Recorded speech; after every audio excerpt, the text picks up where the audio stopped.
Hello again, everyone. Welcome to another episode of the Atlantic Bushcraft Adventures. Tonight, I think we're on episode 26. Does that sound about right, Ben? 26, 27, something like that. I just wrote it down and I couldn't tell you what it was. In any case, because of the impending weather that we could potentially be having this weekend coming up with the hurricane, we thought we'd talk a little bit about extreme weather camping, what that means to us, how to prepare for it, when to pull the plug, maybe some examples of when we maybe stayed out longer than we should have in bad weather. And then, No such, sorry, what's that? no such thing. Such thing. But yeah, I guess the big news is everybody is sure to be aware that we do have that hurricane coming up out of the south. It's looking like Saturday, which is going to be, what, September 7th? Has the potential to be a dirty old day. Well, I guess towards the afternoon. It's going to be a dirty afternoon and a real ugly Sunday morning, I guess is how it's all pegging together right now, isn't it, Ben? That seems to be the way it's wrote up now, or they're predicting is yeah, Saturday right into Saturday night and potentially into Sunday morning, and it could accelerate or it could slow down, but it's pretty well going to be there sometime over the weekend, and it may just more or less miss us depending on the track it takes. But we have the potential for what 140-kilometer-hour winds and 100 millimeters of rain. Yeah, 100. So 100 millimeters of rain for anybody that's trying to grasp how much that is. You remember those little rulers you used to be able to get in school? That's about a 10 centimeter ruler. That's 100 mils of rain. So imagine that slamming down on you in less than 24 hours, I think is what they're claiming. Like 24 to 30 hours. All of this rain is supposed to come down on us. But once again, it's still only Wednesday. And it's still just the best guess for the most point there. There's 7 or 8 different Models. models that they've done up where it could potentially run off to the west of us, and we'll just kind of have a breezy, rainy weekend.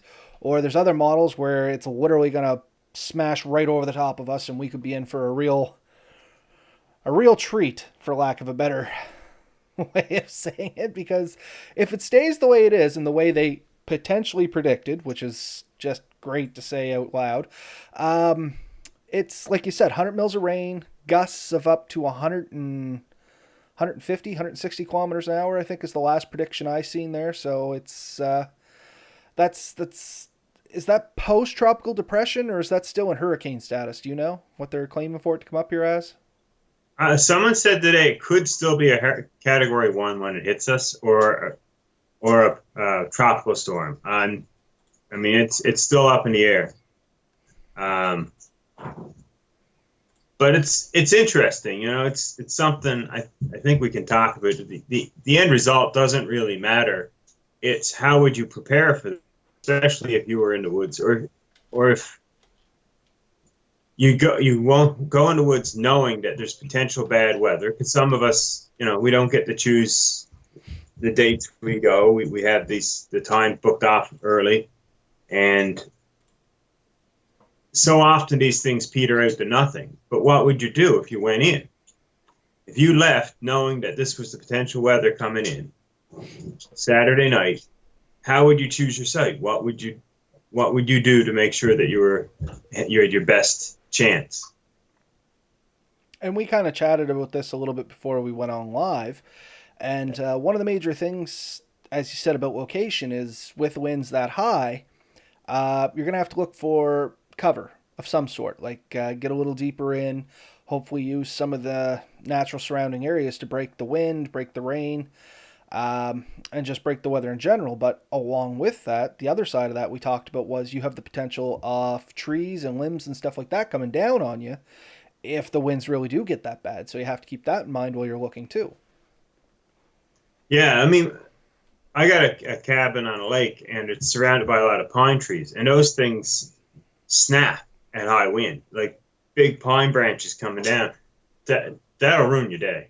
That'll rip you through your tarp. It'll tear apart your hammock. It'll quite likely break bones if it hits you.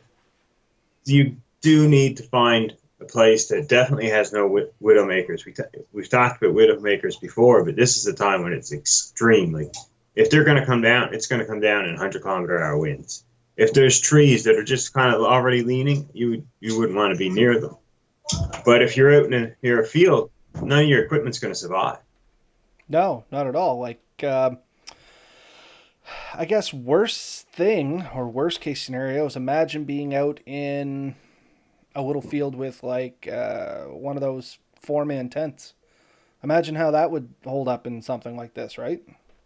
So I hate field camping. I don't know if I've ever told you that, but camping in the middle of the field is about the worst thing I can imagine having to do.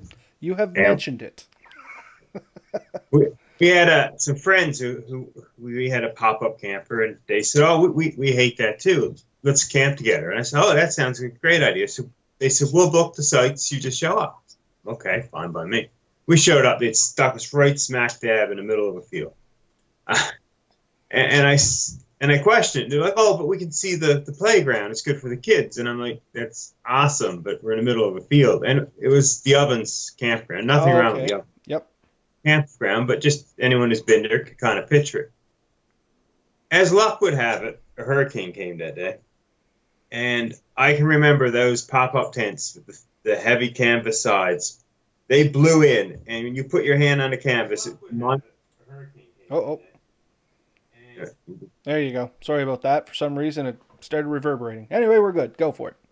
it was almost like putting your hand on a board. Like the tarp was pushed in that hard, and all of a sudden the seam started letting go. It literally started coming apart. So I had no choice. I had to put the camper down. We all had to get out. We had to pack everything up and put it down because it wasn't going to survive the storm in an upright position.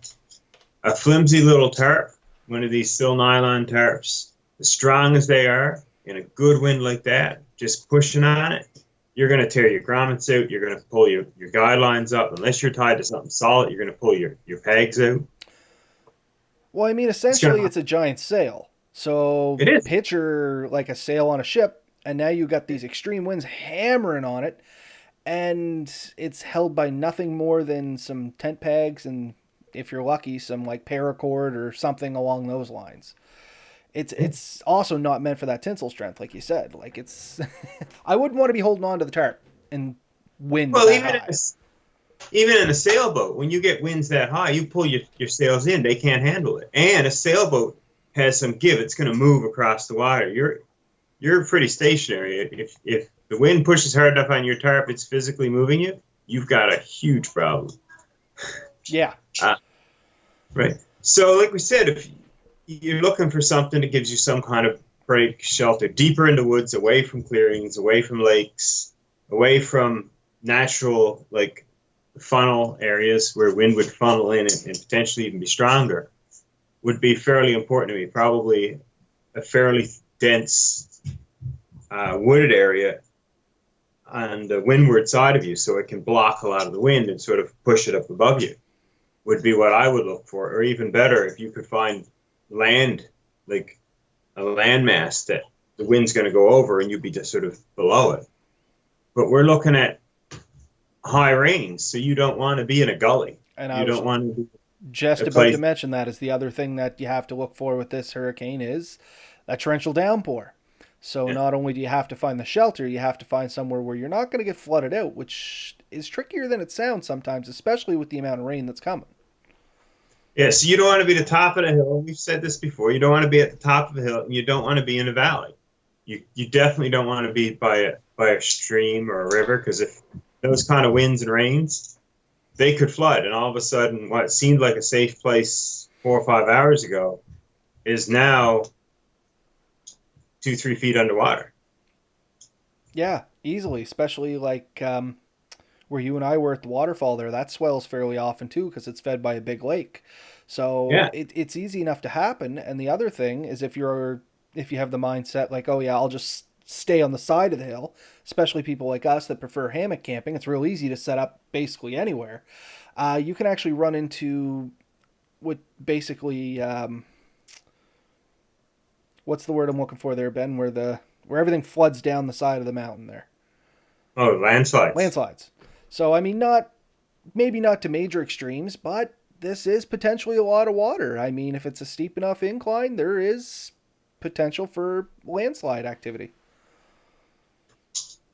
Yeah, so you have to seriously consider your environment. Like if you go in somewhere, you're going to have to seriously look around, find something that's definitely looks like it's solid and going to survive, something that's going to give you some protection because this wind isn't going to, this rain isn't coming straight down. In these winds, the rain's coming at quite an angle. My little diamond shaped tarp isn't going to do it for me. And my big rectangular tarp, as great as it is a much bigger sail, and I can close the doors, give me protection that way. But it's gonna have to be secured tightly. And like I said, if you can get some break in the wind, that's your huge advantage. And Yeah. Oh, sorry. Go ahead, Ben. was gonna say, if this was winter, now you're dealing with snow. You'd be dealing with snow loads. But we're talking right now in the fall. But if we're talking extreme weather, we have to consider other environmental factors too. Well, yeah.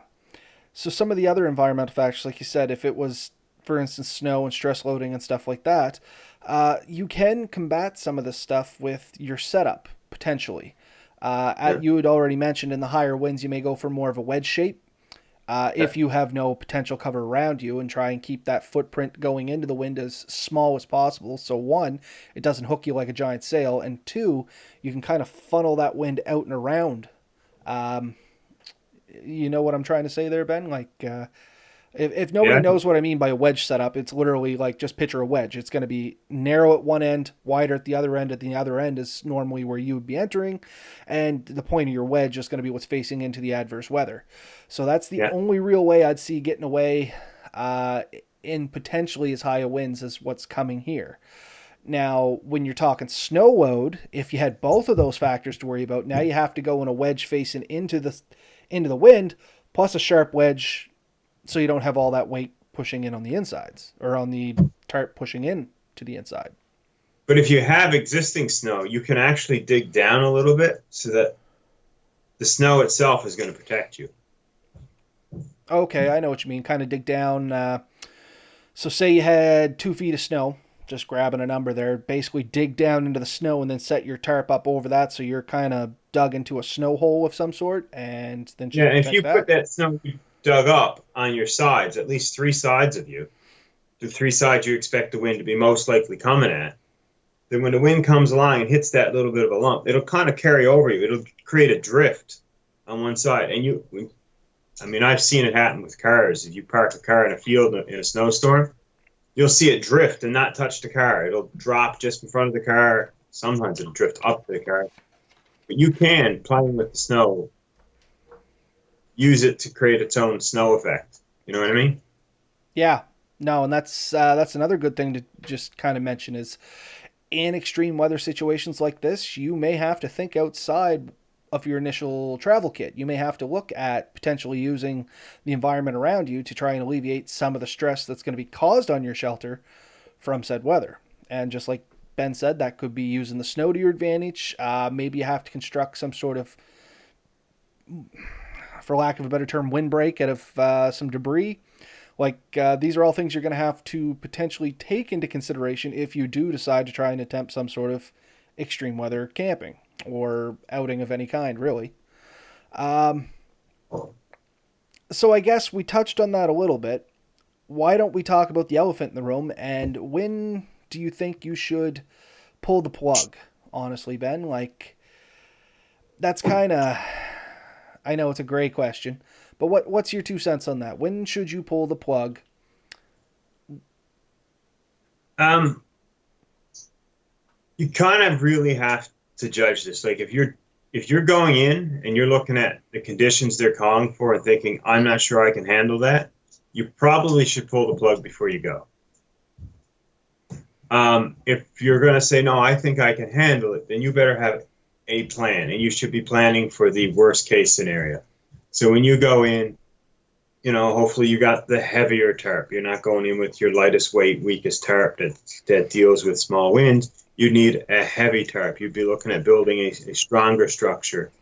Like you said, use the environment around you. If it's not already naturally occurring, you may have to knock down a few trees and create your own wind barrier, some kind of wind block. But and if you have done that and you've set everything up and into bad weather comes, you are unfortunately in a position where bailing may not be an option. Uh, because trying to walk out, unless you're really close to your vehicle, you're putting yourself out into that environment. Um, and that's a decision you'll have to make. If you get in there and you can't keep your shelter together and you can't get warm and you can't stay dry and you can't keep a fire going and you can't do anything else, and then you decide it's time to bail, you may already be in a position where you may not be able to make it to your vehicle. You may not even be able to find your way out. And those are all kind of the points I wanted you to bring to light. So you basically mentioned everything I had rolling in the back of my head too. If you try to bail in the middle of it, you may already be too late. So I Yeah. mean, using our own example again,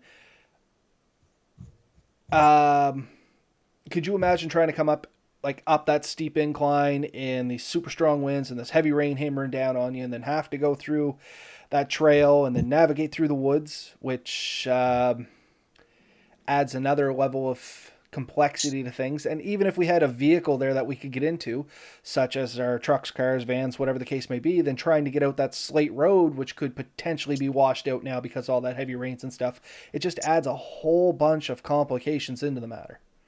Well, if you look at our situation at that time, had weather gone bad, we went on motorcycle. Yeah. We had enough fun driving up that in clear, sunny, nice weather. Had that been hurricane force winds and rain, I don't know if either of us had the skill to drive out of that. No, that's. I have driven in very high winds and rain. I lived in on a motorcycle, I should add. I lived in Bedford Highway at the time. I was traveling back from Sheet Harbor. It was a post-tropical storm. I can't remember what it was. We were closing the parks and stuff like that. And for whatever reason, I had taken at the time it was my 550 to work. And on Yeah. the way back is when all this blew in, and I can still remember sitting on the McDonald Bridge as they were debating closing it down. So it's not fun, and it's a situation that I would never want to be in again. Because I mean, it takes a lot to rattle me. I was rattled, man. Like it was just freaky. I'm driving literally in the middle of the lane. I'm not even over in my own lane. I'm driving in the middle of all four lanes, trying to give myself as much room as I can because the wind is just constantly blowing me, and Oh there's yeah. lightning all around me, and I'm just like, "Yep, this is how I die. I'm gonna be the idiot on the bridge on a bike." But I, I made it across, obviously. But it was one of those things. By the time I realized I shouldn't have done this, it was already way too late, and I just, you know what I mean. It worked out, but it very easily could not have worked out. I lived in Winnipeg, and that's a beautiful place, nice and flat. And a huge thunderstorm rolled in, and the only vehicle I owned at the time was a motorcycle. And work actually canceled because we did irrigation systems, we were out digging. So if it was raining heavily, there's not much need for an irrigation system, but the land floods and causes too much problems. Mm-hmm. So they'd send us home.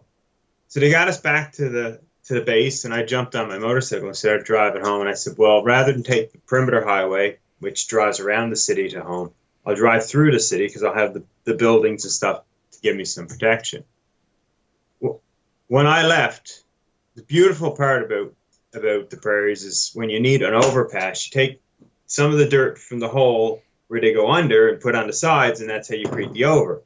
So there's a lull, and I had to go under the overpass. You know what I mean? Which means I had to drive through 3.5 feet of water. I swear. So my knees were wet as I drove.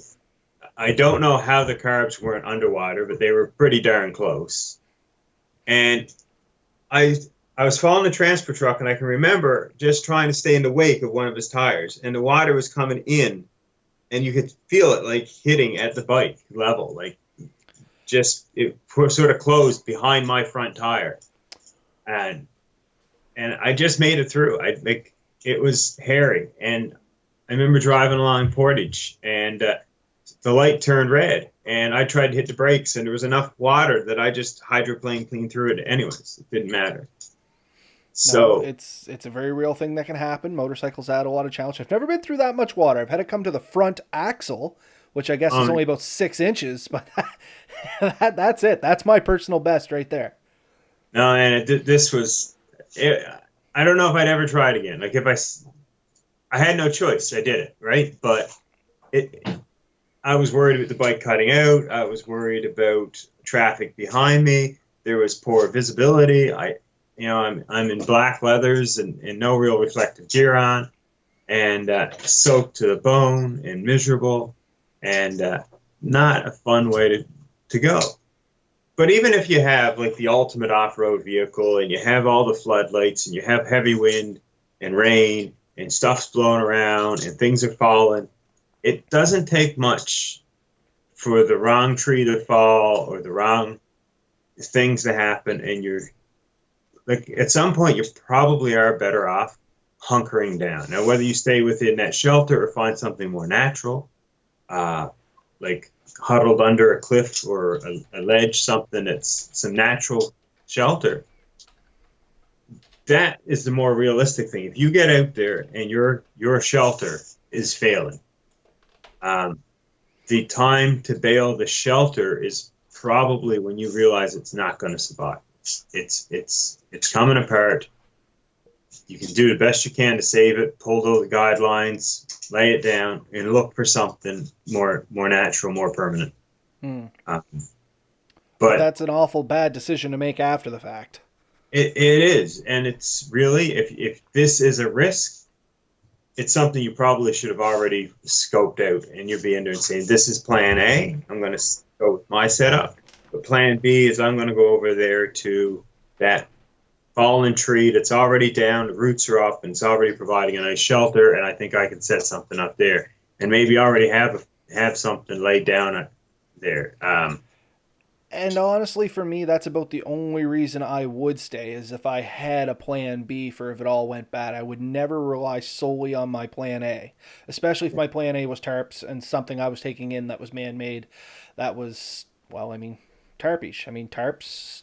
They only have so much durability to them before they all let go. All the points you may talked about when you were telling your motorcycle story there about going through the water, you have to keep in mind all those same points are going to be the exact same ones that are going to affect you when you decide to switch to plan B. You're going to be soaked. Visibility is going to be poor. You're going to have the wind whipping at you. I mean, it's going to be rough. Are you willing to take that chance on that happening Now, before you go out? plan be your vehicle, but not move. Just stay in your vehicle, weather it out in a vehicle. If you're only 200 feet away from your vehicle where you're set up, and you're testing gear and thinking like, I think I can do this, and I want to know before I put myself in a choice where I do not have a plan B. I want to know what a hammock can handle, or I want to know what this tent can handle, or I want to know what environments I'm comfortable in. Then that is an option. Like you could set up close enough to a vehicle that's parked in a secure location and go back and just crash in the vehicle. I mean, a lot of people have crashed in vehicles. Oh You'd be yeah. better in that situation, generally, staying in a parked vehicle than trying to drive back out in bad weather. Oh, for sure. I completely agree with that. Hunkering down at, especially if it was as bad as what they're all predicting or if it was extreme, then yeah, you are kind of better just to hold tight, especially because when you're holding tight, you know what's happening around you. You're somewhat familiar with it. As you're traveling, you're bringing into a whole lot of other variables that are completely out of your control. You don't know what the road's going to be like ahead of you. You don't know if there's going to be something down. You don't know if you're driving into something that's going to make things 100% worse. If where you're at is good to go, you're good just to hunker down. It's the same as kind of survival. You don't roam around if you're lost and trying to survive. Generally, you stay put. Know the area. You're a little safer there. You get familiar with it. There's less chance of you actually getting hurt, etc., etc., etc. Same thing applies for situations like this in my mind. Yeah. I mean, I'll never recommend somebody. I mean, if you're comfortable with it, and that's a big thing, you have to be really comfortable before you take a risk like that. I mean, It'd be I tricky. I tend to like to challenge myself, but even then, at some point, you got to sit there and say, is this challenging myself, or am I just doing something that's stupid and liable to put not only myself, but the real risk is who else might become in danger because you took that risk. If you go out and you tell Mel that you're going camping and you're going to such and such a location, and then the hurricane rolls in and she can't get hold of you and she's worried, either she might decide to come looking for you or send someone else looking for you, and now their life is at risk. Exactly. So it's never just you. Like, even if you're out there by yourself, you're not just necessarily putting yourself at risk. And if you call for help, somebody's liable to come for you, and they may not be able to do it. No, and that's the thing. Don't expect your plan B to be somebody coming to bail you out, especially Yeah. in severe weather, because the reality is it just may not be the case. Something may have affected them where they can not get to you. So that's another risk you have to be willing to accept before you even attempt something like extreme weather camping or outing or bushcrafting or whatever you want to call it. I hesitate to say survival because then it kind of gives the wrong impression in my eyes. I mean, if you're challenging yourself and you have a good plan B, then it's still kind of camping or testing. I would really hesitate to say, oh yeah, go out and try severe weather survival and see how you make out, because that kind of makes it sound like you don't got a plan B. No, but the reason we talk about this, the reason I think we talk about this is if you have a 3-4 day trip planned, and when you leave, the weather calls for nothing too severe, or maybe it's some weather coming later, and you're like, I should be out in plenty of time for it. But then things happen. Storms move faster, or storms get delayed, or whatever happens. And the weather does turn bad. And we've all had it happen where we expect good weather and it turns out to be much worse. If you're already out there, and stuff starts to go bad, and it could go bad while you're asleep. You could wake up and all of a sudden, your tarp's flopping around and your gear's half strewn throughout the forest because everything's just getting tore up.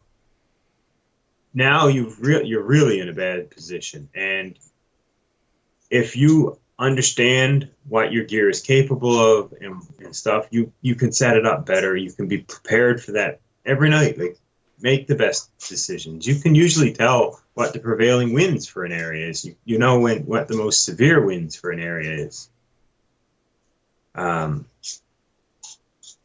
Just the angle. Like, if you park or you're camped near a lake, the side towards the lake with the big open clear area, that's where the wind has the most chance to build up and really push against you.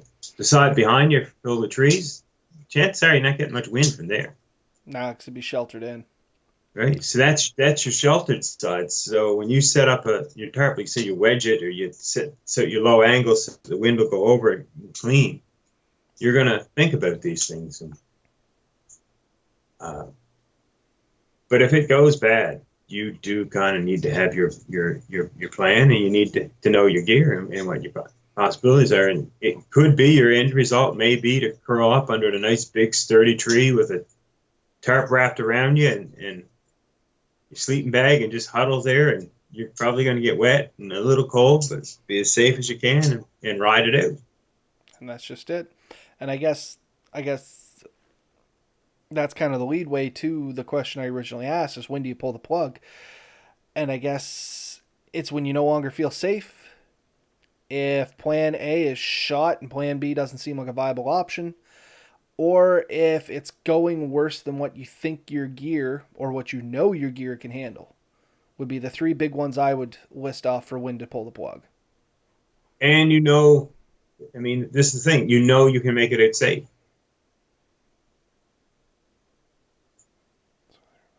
And to put this into perspective, me and the wife, we went for an overnight camping trip with the kayaks. So we left. That doesn't matter. Say a Saturday morning, going in, perfectly calm lake. We went in Kedgy Lake. I think it's Minyards Bay in the far corner. Camped down there, one of the campsites. I can't remember which one. There's a portage that runs right through the campsite, though. It was a beautiful day. Not a ripple in the lake that day. We went in, we paddling around the lakes, got into Minyards Bay, set up. Next morning we got up. It was a rainstorm. It was heavy winds. They weren't calling for these. That lake turned into a monster. We decided we were gonna risk it. Like we had a sitter for the night. We really couldn't depend on. Well, I mean, I'm sure they would have, but we didn't expect them to take the kids for a second night. So we got up and we tried to make a plan, an escape plan. And the plan was to stay on the leeward side of as many of the islands as we could. This is what we did. We kind of talked about this trip before, but partway through this, the wind lowered a little bit. The waves came down a tiny bit. We had a fairly open section to go through, so two of us decided to aim through it. And I'm not saying it was good weather. It wasn't. But I sunk my kayak within sight of our destination. Trying to make it out in bad weather, we said earlier, can put you. So you feel it's unsafe. You feel your gear's unsafe. But if you can't feel you're safely going to be able to make it to your destination, you really should probably look at hunkering down and finding a secure and safe place rather than try to make it all the way out where you can't make it. Because technically I didn't. I did not make it safely out. I sunk my kayak. I swam up on breakwater, heavy rocks right across the Kelly's Beacher. And I had to pull the boat up with those waves coming in behind me, drain the boat out and get back in it and paddle across. My wife's boat, when I got to it, I pulled the plug on hers and she had almost as not much water as I did inside hers. So she was at probably only maybe 15, 20 minutes before she was at the same point as mine. It wouldn't stay up. So if you decide to bail, if you've gone to the point where you don't feel it's safe there, you have to decide, is it safe to try to escape? Because what I said, when you're traveling in bad weather, you're even increasing your risks. Yeah, and that's like we mentioned before. In bad weather, it affects everything, not just your stay. It affects your stay, your travel, your retreat, your sources of heat. Getting a fire going is almost next to impossible. Cooking may not be an option anymore because you can't get a fire going, or your camp stove won't stay upright or won't stay going, or whatever the case may be. Water purification starts getting a little harder because you may not have a filter or something like that. You may not be able to get close enough to water safely because it's surged. I mean, there's different factors that come into play with extreme weather. Um, Well, even safe water, water you knew was safe the day before, in a rainstorm like that, all of a sudden is no longer safe. yeah, you never know what it blew in. Yeah, but blew in, washed in, flooded. Your whole environment's changing. So you do have to take so much into account. Um, so when do you bail? You bail either early or you have to kind of go to a hunker in situation if your plan A fails. I think is the general options you're going to have. And yeah, I Now, tend to agree with you as well. Um, we had mentioned winter, yeah, and in the event of a bad snowstorm, bailing may not be an option. Like you said, like you may get to your vehicle and realize you can't get out. Um, we had, without getting too far into it, there was a rescue call last year, or the year before, I can't remember. Just that, a couple of guys went into a camp that was in the woods. We had a very large amount of snow come. They couldn't get out, and unfortunately, one of them took a heart attack and they expired because rescue couldn't get to them and they couldn't get out to get help. So I mean, there's another and they were in a fully, yeah, let's use the word fully equipped camp. They weren't relying on survival gear or anything like that. They were in a camp that had a stove. It was shielded from the weather. Literally, it was just the lack of being able to travel that unfortunately ended that person's life. I think they ended up taking a skidder to get in. Like they had to get a skidder and get through, and even then there was still some major problems on getting into this place. But I mean, all things you have to take into consideration. Like especially like winter. I mean, Canada. What's worse than the winters we have here in Canada for snow and stuff like that? They're incredibly unpredictable. It might be snow today, it might be rain tomorrow. That's something else that you come into a lot here. Is you could have the extremes in hot cold over some of our spring fall months. You may go in planning for warmer weather. You and I were guilty of this when we went into the waterfall, and then it dropped down to probably 0 degrees while we were there, which neither of us really expected, and we ended up being chilly for a night. We brought enough stuff that we were okay, but if Yeah, that had went extreme, it could have been a whole different story. for sure.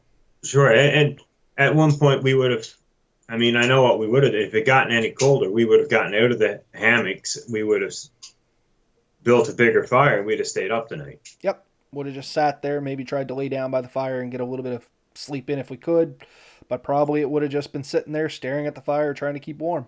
Because I mean, it took us an hour or more in the morning just to kind of get the chill out of, at least out of my bones. Yeah. Like the second morning, I had a little bit of a shiver on when I first woke up. Like I was actually pretty cool. Yeah. I was going to say, I would say, like, when you see the sleeping bags and they say, there's the survival rating and the comfort rating, we were definitely outside of the comfort rating of our setup. And we were in the survival. Like, we weren't going to freeze to death. That wasn't really a risk, but we were definitely in the uncomfortable position. And, I intentionally tried to lighten my weight and didn't take the underquilts that I probably wish I should have. I had, or did I take? No, we did have underquilts. We did have underquilts, but I know I was guilty for taking a real light backpacking Yeah. sleeping bag. If you remember that thing is Yeah. since gone. But it was, I should never have taken that, and I knew better. I knew better taking it, but I looked at it and I said, "Oh, the survival ratings, or sorry, it was good for +7." I Yeah, said, "Well, that's I what think we're mine. going to 5, but I'll have my thermals and we'll have an underquilt and I'm bringing a wool blanket. I'll be all right." You know what? I was all right, but I was cold. Yeah. No, I think my set was similar. Um, yeah, no, did I. No, I don't even think I took the wool blanket. Nope, you had a down quilt, an over quilt, Yeah. but Yeah, and I found it second night pulling it inside helped more than having it on the outside. But it's still, yeah, we were. yeah, I know. The second night, I put my thermals on, I put my clothes on, I took the wool blanket, or sorry, I put my coat on, took the wool blanket, wrapped it around me, slid myself down my sleeping bag like a sausage, and then kind of rolled into my hammock. So, and I was still, to the credit of the underquilt, I didn't have any cold spots under me. I was equally cold all the way around. But I've used that underquilt in the winter and been okay. So it's your top system that was failing. Yeah, for sure. And But I mean, we didn't get to the point where we needed each other's body heat, so that was a bonus. no, that was actually a real good plus. I mean, that definitely comes after the fire didn't work, and maybe a few more drinks and stuff like that. But no, but I mean, all joking aside, the reality is it's easy Heating enough up to rocks. happen. What's Yeah, that? we'll be heating up rocks and taking into bed. Nah, it's cool. It's cool. I'm fine. Ignore the icicles. Um, Peeling the bottle, taking out which. but I mean, the reality is it's easy enough to happen. I mean, you and No, I were fairly experienced. I'm not going to say we're experts. I don't think no. we ever parade to be experts, but we're fairly experienced, and we even got caught off guard. And I Oh, it mean, we happened. ended up fine, but still, it could have went worse for people that might have been less experienced. Because once again, we did take a lot of extra stuff with us, and we did talk about that in our video when we got back. But I think that's kind of one of the things that saved our bacon on that one, to make it not just uncomfortable, but miserably uncomfortable. And I mean, a lot of us that are into the bushcrafting, a lot of us spend a lot of time talking about getting our gear lighter, smaller, and the flip side is that generally means more expensive. Um, the down blankets, the sil nylon versus your poly tarp, and then if you get into like the Cuban fiber tarps, which are even lighter and all that, and each of these have a level of expense, and it goes up. Like trying to save 50% of weight doesn't mean it's twice as expensive. It usually means it's 4 to 5 times as expensive. Oh, or if not more. Yeah. David just said if he's going to be near the negatives, he takes his Snug Pack Softly Elite 5, which is Yeah. great. But like you said, there is a little bit of an additional cost added onto that as well, which not everybody would potentially be able to afford, unfortunately. I'm trying to see if the Snug Pack is the one I'm thinking of before I stick my foot too far in my mouth and jump up and down to ensure fit. Yeah, okay, it is the sleeping bag. I'm thinking it is, but yeah, that's not a budget piece of equipment for sure. But once again, those of us that are in the woods more often, we realize that sinking a little bit of money into something like this tends to actually be worth it in the long run.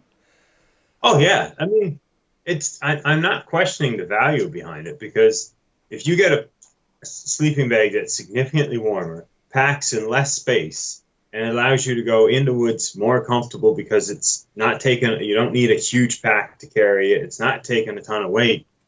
You're going to get out, you're going to use it more. And this stuff is usually built to quality. I mean, it lasts, it's going to last, and you're going to take care of it because you did spend $300, $400, $500 on this piece of gear, as opposed to the $30 sleeping bag that you picked up at Walmart last week. And if an ember falls on it, oh, who cares? You know, it's Exactly, 30 bucks. it's disposable at that point. Yeah. And I'm guilty of the disposable gear. I have a ton of it. And I look at the $200 and $400 sleeping bags, and I covet them all the time. But usually I find some excuse where it's this money is better spent on the family or on this or that. And that may be And true as well. I just happened to pull the Snug Pack Softy Elite 5 up. Cost is $355.70 on Amazon, but the one that really took me back, and I have to mention this because I'm laughing about it, is under special requirements or delivery descriptions. It says this item requires special handling and cannot be shipped to your select location. So I'm not sure what special requirements or special handling requirements that this sleeping bag requires, but just something to keep in mind. Maybe they're snuggling with it first. That way it's pre-snuggled. It is a snuggie. Anyway. You have to tell us, is it pre-snuggled? Yeah, David, is it pre-snuggled? Does it feel like somebody else snuggled your sleeping bag? But I digress now. Something else we were going to chat about, which is kind of in the extreme weather, seeing I notice we're running up on 42 minutes, is on the... Yeah, we're actually at 42 minutes already. No, I was going to say, what you want to talk about is our own plans for the future. Yes, sorry. So on this extreme weather thing, Ben and I have been chatting, and we're forming a brainchild, or a brain hiccup at this point, as I like to call it, to potentially maybe doing some winter camping and making a budget-friendly hot tent. And we do have a couple ideas in mind for that. Yes, we do. So one idea... Oh, sorry, go ahead, Ben. Well, you go ahead. You seem to be started this, but one idea was? One idea that I had mentioned to you was the oilskin tarps, and maybe putting in some sort of ridge rod system or just single pole system, and make kind of like a wigwam or teepee style and run a chimney up through that and have some sort of little hot box inside. But the downside with something like that, of course, is the additional weight. Canvas is generally heavy. Yes. And it's all a lot of work, too. Oh, it's a ton of work. But on the flip side of that, most hot tents tend to be an additional little bit of work because now you are toting around some additional equipment. And that's the other thing we have to think about, is what we're going to use to heat in this. And I don't want to let the cat out of the bag too much because I don't know if he's covered it, but somebody else that we have mentioned in previous episodes was working on some sort of heating system, was he not? He definitely is, and I'm definitely thinking of stealing his design. Fair enough. Has he released anything on that yet? It's been shown in some of his videos, and he's definitely reposted ones where he did stuff earlier. So yes, he has talked about it, maybe not to full extent, but I mean, I think we're safe enough to talk about like the ammo can stove, or even the the Princess Auto, and if he's listening and he wants to pipe in, feel more than welcome. But even Princess Auto sells when I think it's normally goes for around $99, but it's been down to 60, I believe. Little Oh, is that the pack, one with the little legs sticking out of the bottom? I've heard mixed opinions on those things. heavy, 40 pounds. Ooh, I didn't realize they were that heavy. Yeah, it's But about 40. I've also heard that the pipes clog really bad on them. Do you know anything Yeah, about that? But that could be anything with that small pipe and wet wood, or yeah. softwood in general, honestly, because softwood builds a lot of resin inside the pipe. And I never really looked too far into the comments when they were talking about the pipes being jam packed, what they were burning and stuff like that. But anyway, I digressed a little bit more. So some of the other ideas we have thought about is The pallet wrap. yes, the pallet wrap. That was another one. We have, I imagine most people, and if they haven't, search it on YouTube, have seen the video of the pallet wrap tent. And honestly, it's kind of neat, and I want to try it. And I, Ben's along the same lines there, and I have access to some pallet wrap. So there's a high potential, even if we come up with another solution, we may be trying that one anyway, just to see how it works. well, to me, this one may be the most affordable because if we start out with what did you say? It was about $40 for the cotton tarps from the Yeah, that's harbor. a canvas, 100% canvas or 100% cotton canvas, whatever it is. They recommend for making the oil skin. Anyway, if you go to Kent, it's $39.99, gets you 14 by 14 painters 100% painter's drop cloth or whatever the heck they're called. I can't think of the word for it. But anyway, you're looking at $40 for that. Then you're looking at $15 for mineral spirits and $15 for boiled linseed oil. Then you're also looking at a potential drying time of a month up to 2 months. Yeah. So, I mean, it's Well, one of those. so you're looking at probably three or four. Cheapest wax you're really going to find is the toilet bowl rings. Yep. So you're looking at three or four of those at $3 to $4 a piece. So you got another $35, $40, Just in additional materials. right? So, And are we thinking one 14 by 14 would be enough? I don't know. That's the other question. We have to draw up some sort of design on how to make this thing work. Like I said, I'm really thinking TP style might be our easiest method, and then we can kind of make a tripod support and build some extra outriggers on that, and then wrap this thing around and Yeah. potentially have a I would fold over think door. either 6 poles or 8 poles, something that really Yeah, I'm makes thinking strong eight. lights there. And then you start trying to wrap that around. So with a 14 by 14, and you're looking at the base as being your biggest thing, that's not giving you a very big circle. No, so I'm thinking it's probably going to have to be at least two tarps. And not to mention, when you cut this tarp, it has to be cone shaped because you're going to want it smaller at the top than the bottom, or you're going to have a whole lot of overhang when you try and wrap this thing around a frame. Yeah. Well, So there's going to be a ton of waste as well. there is. It's since it won't be sewn to a specific dimension, and we could. I have the equipment. If we wanted to cut all this up and sew and seam it and make a TP shape, we could do that, and that would save us some material and weight. But then you got to make sure you cut all your poles to the right size and stuff when you're in there. Uh, and hopefully you can find the right poles. That's the other big But problem.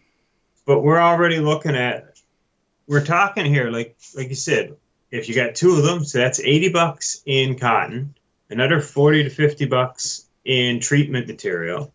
You're already $150 in. Like the one Tiger Smoky is only $180 to begin with, and comes with the Exactly. whole, and it's probably big enough for the two of us in a small stove. I don't know. It It'd be tight, like it'd be we cozy. It'd be cozy. our feet might have to touch or something to be in there, like at an angle and the stove in between us.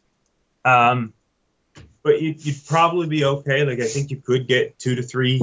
I think they call it 2 to 3 man, but with the pole and a stove, it's tight too. Really. Um, Yeah, it's one of those things I'm gonna have to look into.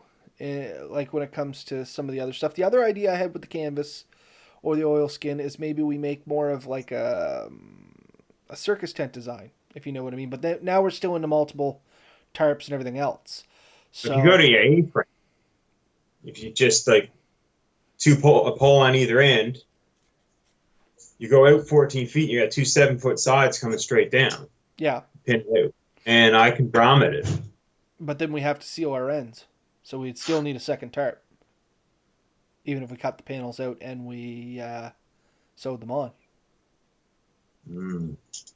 So I like I said, there's not a lot of ways to do it without getting into multiple tarps. I mean, you'd be definitely dealing with something that's a bit heavier, which is not a disadvantage when you're winter camping, and probably quite a bit more durable than anything you can buy. But you're not talking huge budget savings. No, and I think that's one of the things we're going to try and report back on as we investigate. Because one of the things I may do, and I haven't even talked to you about this yet, is I may go get some of the cheap poly tarps Oh, that's of the what I was same going to say. size And experiment. and experiment exactly, and see what works, what doesn't work, and what we like, what we don't like. So that is definitely a budget option because a 14 by 14, or you may not get that, but you definitely get a 12 by 16 or something. Uh, Tarp from Canadian Tire, Poly, probably wouldn't cost you much more than 20-30 bucks. No, I'm I, thinking I bought one for my wood last year. It was on sale. I will say that. I think it was $20, and it's gigantic. It's like 20 by 30. It's yeah, like ridiculously big.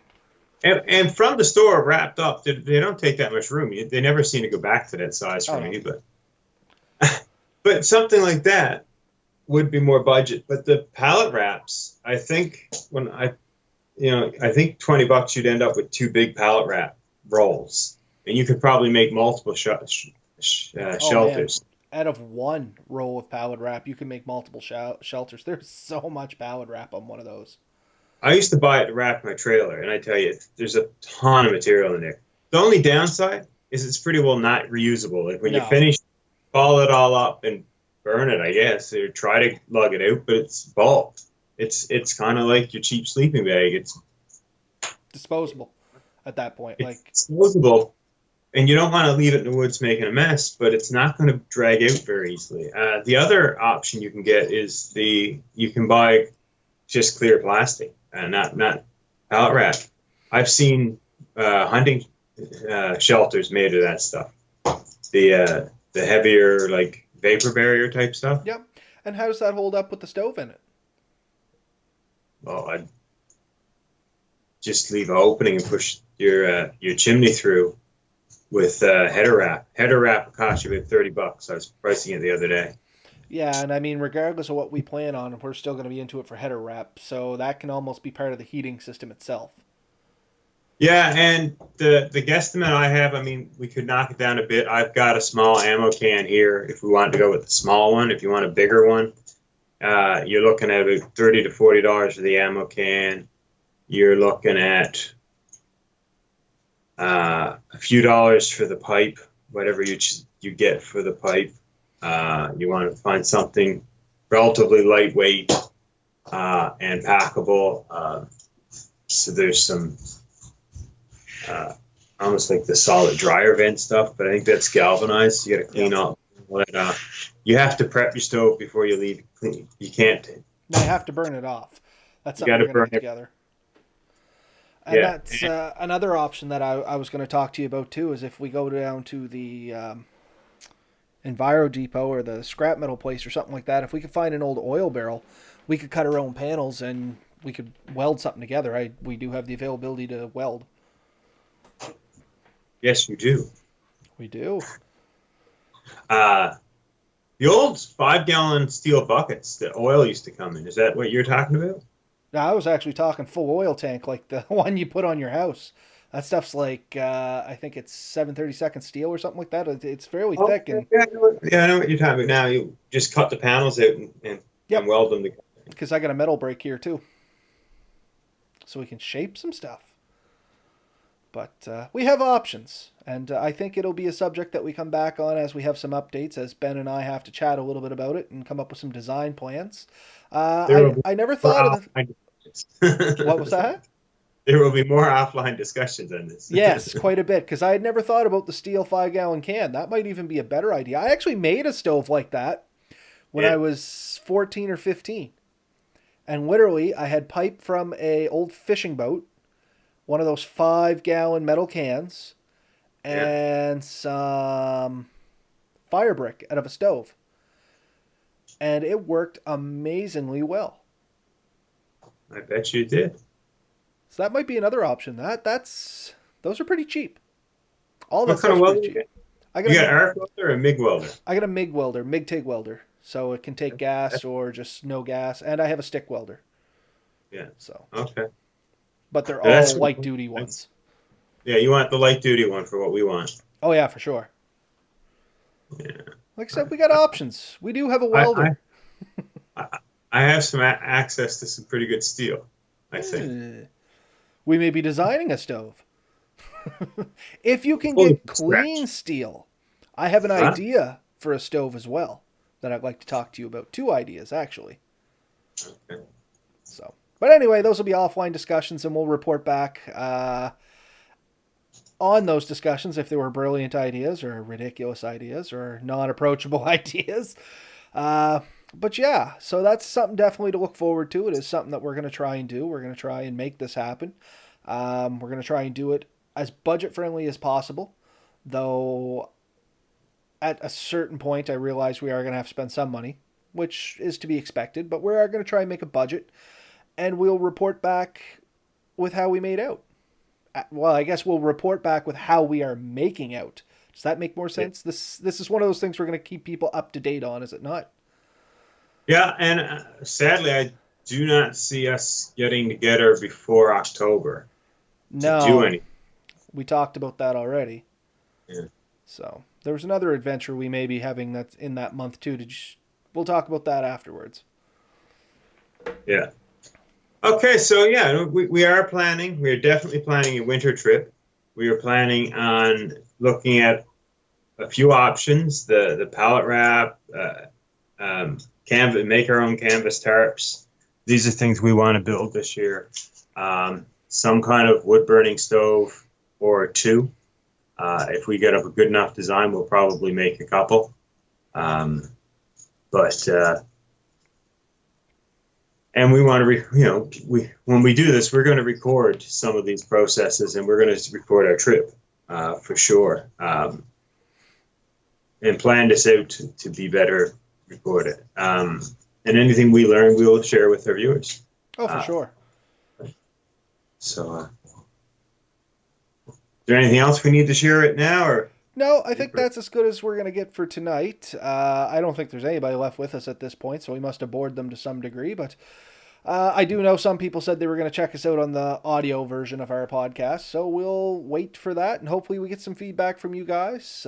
Maybe if you're thinking about doing the same thing, get in contact with us. We can pool resources. The more the merrier. Sure. But yeah, that's it for me for tonight, so good night.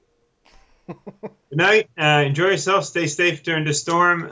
If you do get out and do anything, make sure that you've taken every precaution to stay as safe as possible. It is a decent time to try a few things out, but as we've always suggested, to try it out in a safe and controlled manner. You want to test how a tarp might react in the wind. Try doing it in your backyard. See what happens. Then your backup plan is to go into your nice, warm, comfy bed. Exactly. And And don't use your very best tarp if this is your first time setting up in high wind, because you No. are going to learn you some things.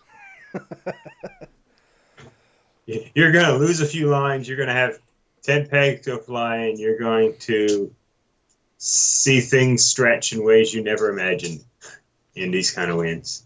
You're going to learn some life lessons, that's for sure. But Hey, night all. all right, See ya. everybody, have a good night.